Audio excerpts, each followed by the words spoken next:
Ladies, gents, kids വിഭാഗങ്ങളിൽ വിപുലമായ collections, മറ്റെങ്ങും ലഭിക്കാത്ത ക്വാളിറ്റിയും വിശ്വാസ്യതയും.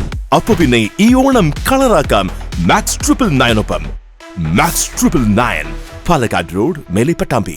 കൂറ്റനാട് നഗരവികസനവുമായി ബന്ധപ്പെട്ട് കെട്ടിട ഉടമകൾ ഹൈക്കോടതിയിലേക്ക്. വികസനത്തിന്റെ പേരിൽ കെട്ടിടങ്ങൾ പൊളിച്ചു മാറ്റുന്നതുമായി ബന്ധപ്പെട്ടാണ് കോടതിയെ സമീപിക്കുന്നതെന്ന് Kerala building owners welfare association നേതാക്കൾ വാർത്താക്കുറിപ്പിൽ അറിയിച്ചു. നാഗൽശ്ശേരി, പട്ടുത്തറ പഞ്ചായത്തുകൾ ഉൾപ്പെടുന്ന കൂറ്റനാട് നഗരവികസനത്തിന്റെ പേരിൽ 55ഓളം കെട്ടിട ഉടമകളുടെ 175 കടമുറികളുള്ള 28 കെട്ടിടങ്ങളാണ് പൂർണ്ണമായും ചിലത് ഭാഗികമായും പൊളിച്ചു നീക്കുവാനുള്ള നടപടികളാകുന്നത്. സർക്കാരിന്റെ ഈ നീക്കത്തെ എന്ത് വില കൊടുത്തും നേരിടണമെന്നാണ് Kerala building owners welfare association ജില്ലാ സംസ്ഥാന നേതാക്കൾ അറിയിക്കുന്നത്.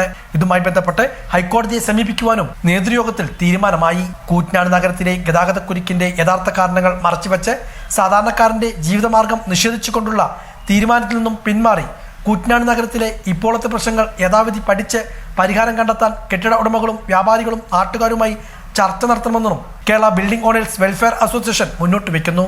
കൂറ്റനാട് ടൗണിൽ സർക്കാർ സ്ഥലങ്ങൾ തന്നെ ഇപ്പോഴുള്ള പദ്ധതിക്ക് യഥേഷ്ടം മതിയാകുമെന്നിരിക്കെ തീർത്തും അശാസ്ത്രീയമായ രീതിയിൽ ഒരു പഠനവും നടത്താതെ സാധാരണക്കാരായ സ്ത്രീകളും വൃദ്ധരും ഉൾപ്പെടുന്നവരുടെ ഏക ജീവിതമാർഗമായ കെട്ടിടങ്ങൾ പൊളിക്കുവാനുള്ള തീരുമാനത്തിൽ നിന്നും സർക്കാർ പിന്മാറണമെന്നാണ് ആവശ്യം.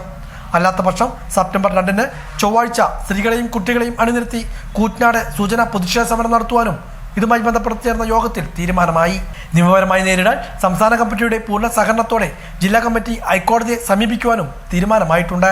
സംസ്ഥാന പ്രസിഡന്റ് പഴേരി ഷെരീഫിൻ ഹാജിയുടെ അധ്യക്ഷതയിലായിരുന്നു യോഗം. ജില്ലാ പ്രസിഡന്റ് അലിക്കുഞ്ഞ് കൊപ്പൻ, സംസ്ഥാന general secretary Natarajan, Karayath Hameed Khaji, K Salahuddin, P Alavikutty, K V Abdul Gafoor, Regal Mustafa, Gafoor Koottanad, K Shoukath തുടങ്ങിയവരും പങ്കെടുത്ത് സംസാരിച്ചു.